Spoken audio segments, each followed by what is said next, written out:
Hello everyone, welcome to CSI net adda. मैं हूं आशिता, आपकी लाइफ साइंस की एजुकेटर, और आज हम लोग डिस्कस करने वाले हैं एक बहुत ही इंपॉर्टेंट नोटिफिकेशन के बारे में। और ये नोटिफिकेशन है स्टूडेंट्स PhD एंट्रेंसेस के बारे में। ठीक है स्टूडेंट्स, तो अगर हम बात करें तो नाइसर ने एक PhD नोटिफिकेशन रिलीज आउट करा है। तो जो भी बच्चे लाइफ साइंसेस के लिए भरना चाहते हैं, केमिकल साइंसेस के लिए भरना चाहते हैं, या किसी अदर डोमेन अर्थ साइंसेस के लिए भरना चाहते हैं फॉर्म, तो डेफिनेटली वो यहाँ पर इस वीडियो को जरूर देख सकते हैं स्टूडेंट्स। ठीक है, तो चलिए यहाँ पे जानते हैं इसके बारे में।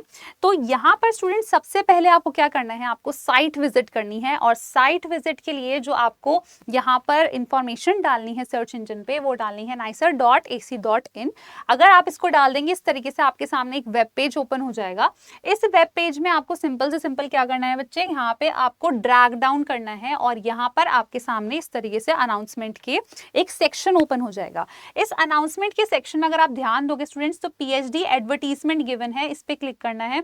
जैसे ही क्लिक करोगे तो आपके सामने इस तरीके से एक PDF जो है स्टूडेंट्स वो आ जाएगी। इस PDF को आपको क्या करना है, अच्छे से रीड आउट करना है। तो अब इसके जो की पॉइंट्स हैं बच्चे, वो मैंने ऑलरेडी आप लोगों के लिए मार्क करके रखे हैं। अब उस की पॉइंट्स को हम लोग देख लेते हैं। ठीक है, तो यहाँ पे अगर हम देखें स्टूडेंट्स, तो यहाँ पर आपको ये PhD प्रोग्राम के बारे में बता रखा है और कौन कौन से जो डोमेन्स हैं या जो स्कूल्स हैं वो ऑफर कर रहे हैं, ये हम लोग देख लेते हैं। तो यहाँ पे बायोलॉजिकल साइंसेज हैं, इसी के साथ chemical sciences, computer, earth sciences and physical sciences. ये आपको इस तरीके से डिफरेंट डिफरेंट स्टूडेंट्स डोमेन दे रखे हैं। अब अगर हम लोग बात करें स्टूडेंट्स, तो यहाँ पर देखो क्या कंडीशन है। यहाँ पे आपको बच्चे एलिजिबिलिटी दे रखी है, एलिजिबिलिटी बायोलॉजिकल साइंसेस के लिए। तो बायोलॉजिकल साइंसेस अगर आप उसमें इंटरेस्टेड हैं, ठीक है, तो मिनिमम एलिजिबिलिटी आपके पास 55% होना चाहिए या उसी के इक्विवेलेंट का GPA स्कोर आपके पास होना चाहिए। अब यहाँ पे स्टूडेंट्स ये जरूरी नहीं है कि आपके पास सिर्फ लाइफ साइंसेस से ही मास्टर्स हो, या जूलॉजी से हो, या बॉटनी से हो। अगर आपके पास बायो इन्फॉर्मेटिक्स या फिर बायोटेक्नोलॉजी, वेटनरी साइंसेस या फार्मेसी से भी मास्टर्स है, तब भी आप इस चीज के लिए एलिजिबल हैं। तो यहाँ पर स्टूडेंट्स इसी तरीके से एलिजिबिलिटी आपको केमिकल साइंसेस, कंप्यूटर साइंसेस, इन सब के लिए भी आपको गिवन है।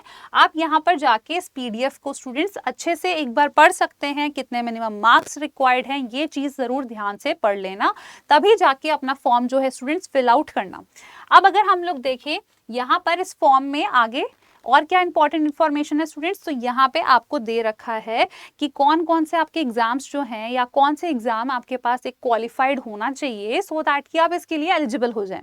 तो यहाँ पे लिस्ट ऑफ एग्जाम्स है, एग्जाम्स जैसे कि CSIR net, gate, GPAT, DBT, ICMR या JGA बिल्स, इनमें से कोई सा भी एक एग्जाम अगर आपका क्वालिफाइड है, तो आप ये समझ लो आप इस एप्लीकेशन के लिए स्टूडेंट्स क्या हो गए, एलिजिबल हो गए। सिमिलरली केमिकल साइंसेस के लिए भी गिवन है, कंप्यूटर साइंसेस के लिए भी आपको मेंशन कर रखा है। अब अगर हम बात करें स्टूडेंट्स, तो यहाँ इंपॉर्टेंट नोट ये है कि आप जैसे ही फॉर्म फिल कर देते हैं, उसके बाद यहाँ से आपका एक कट ऑफ रिलीज होगा बच्चे।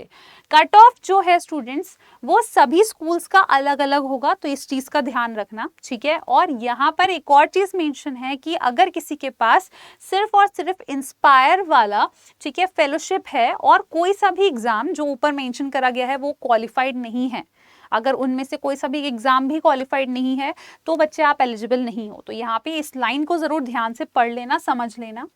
आगे अगर हम देखें स्टूडेंट्स, तो कितना फेलोशिप आपको मिलेगा आफ्टर गेटिंग एनरोल्ड, तो फेलोशिप का अमाउंट है 37,000। ठीक है, नेक्स्ट अगर हम बात करें 37,000 स्टूडेंट्स की जूनियर रिसर्च फेलोशिप है, यानी कि 1 से 2 साल के लिए आपका वैलिडिटी रहती है इसकी। उसके बाद यही अपग्रेड हो जाता है SRF में, 42,000 तक इसका लगभग अमाउंट पहुंच जाता है।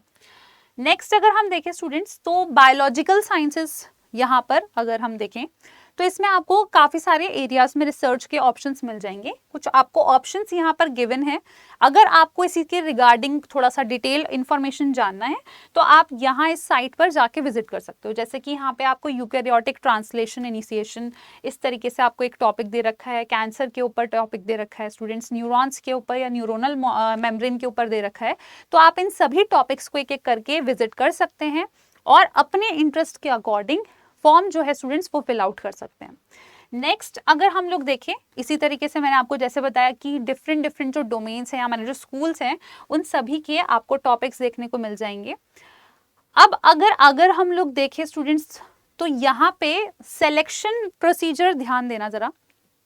कट ऑफ रिलीज करी जाएगी। कट ऑफ किसकी? जो भी आपके जो CSIR के मार्क्स या जो भी आपने एग्जाम क्वालिफाई करा है उसकी कट ऑफ रिलीज करी जाएगी, कैंडिडेट्स को शॉर्टलिस्ट करा जाएगा, उसकी लिस्ट अपलोड हो जाएगी, उसके बाद आपके पास स्टूडेंट्स इंटरव्यू की कॉल आएगी। तो अब आपको यहाँ पर वही चीज ध्यान रखनी है कि यहाँ पर मेंशन है the shortlisted candidates will be called for an interview. अगर जरूरी लगा तो स्टूडेंट्स एक रिटन टेस्ट भी कंडक्ट कराया जाएगा इफ नेसेसरी। तो ये चीज और ध्यान रखना, रिटन टेस्ट अगर उन्हें नीड लगी तो वो कंडक्ट कराएंगे। तो आप लोग को अपनी तैयारी दोनों तरफ से करके रखनी है, इंटरव्यू के लिए भी और साथ में अपने रिटन टेस्ट के लिए भी। ठीक है स्टूडेंट्स, अब यहाँ पे सिलेक्शन प्रोसीजर में मेंशन करा गया है कि based on the academic record और अदर परफॉर्मेंस जो आपका रहेगा इंटरव्यू के दौरान या टेस्ट के दौरान, उन सब के बेसिस पे आपका सिलेक्शन किया जाएगा। अब आप अप्लाई कैसे कर सकते हैं?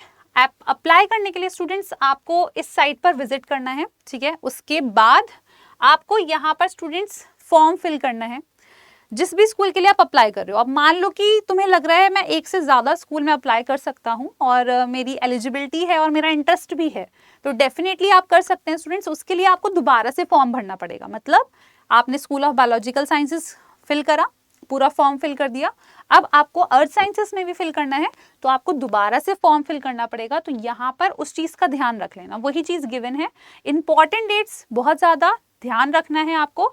एप्लीकेशन आउट 23 अक्टूबर को हो गई थी, लास्ट डेट थी स्टूडेंट्स, लास्ट डेट जो है आपकी 14 नवंबर को है। शॉर्ट लिस्टेड जो कैंडिडेट्स हो जाएंगे, जो सेलेक्ट हो जाएंगे, उनकी लिस्ट भी अपलोड हो जाएगी साइट पर, वो आपकी 19 नवंबर को हो जाएगी। और उसके बाद जो शॉर्टलिस्ट हो चुके हैं कैंडिडेट्स, उनका क्या होगा? इंटरव्यू। और इंटरव्यू की स्कूल ऑफ बायोलॉजिकल साइंसेस की जो डेट है स्टूडेंट वो है 11 से 12 दिसंबर।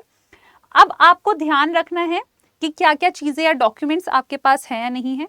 तो सारे एसेंशियल डॉक्यूमेंट्स आपको अपने पास रखने हैं, जैसे कि आपके पास फोटोग्राफ अपनी, ठीक है, सिग्नेचर, और 10th सर्टिफिकेट होना चाहिए, कैटेगरी सर्टिफिकेट इफ नीडेड। और इसी के साथ साथ जो भी आपने मास्टर्स ग्रेजुएशन करा है उसके पास आपका जो भी मार्किंग, जो आपके पास मार्कशीट रहती है वो आपको अपने पास रखनी है। और डेफिनेटली जो भी एग्जाम आपने क्वालिफाई करा है नेशनल लेवल का, उसका भी आपके पास एक सर्टिफिकेट जो है स्टूडेंट्स होना चाहिए। तो ये सब आपके पास होना चाहिए। आप अपना अपलोड कर देंगे, आपका एप्लीकेशन फॉर्म जो है स्टूडेंट्स फिल आउट हो जाएगा।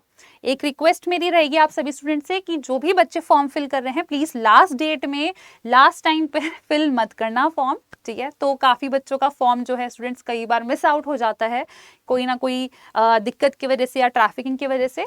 तो आपको इस चीज़ का ध्यान रखना है। और जो भी स्टूडेंट्स अपना PhD एडमिशन के लिए कहीं ना कहीं कोशिश कर रहे हैं, तो ये बहुत ही एक अच्छी अपॉर्चुनिटी है आप सभी बच्चों के लिए। तो इस अपॉर्चुनिटी को बिल्कुल भी मिस आउट नहीं करना है। जितनी से ज़्यादा मैक्सिमम जगह तुम अप्लाई कर सकते हो स्टूडेंट्स, जितनी ज़्यादा जगह करोगे अप्लाई, आपके लिए ही अच्छा रहेगा। आप एट द एंड सेलेक्ट कर सकते हो कि कौन सा बेस्ट ऑप्शन आपके लिए मोस्ट सुटेबल है। अब जिन बच्चों का कोई एग्जाम क्वालिफाई नहीं हुआ है तो आप लोग को बिल्कुल भी दुखी नहीं होना है स्टूडेंट्स, आप लोगों के लिए ही ये चैनल बनाया गया है। तो आप सभी स्टूडेंट्स को हमारे चैनल से जुड़े रहना है। जुड़े रहने के लिए चैनल को सब्सक्राइब करना है, नोटिफिकेशन बेल आइकन को ऑन करके रखना है, ताकि जो भी आपके पास जो इन्फॉर्मेशन है वो टाइमली पहुंच सके और आप हमसे जुड़ सके स्टूडेंट्स। ऑलराइट, तो आई होप आपको आज का जो सेशन है स्टूडेंट्स वो पसंद आया होगा। अगर पसंद आया है तो अपने दोस्तों के साथ इसका लिंक जो है स्टूडेंट वो जरूर से जरूर आपको शेयर करना है। Thank you so much for watching this video.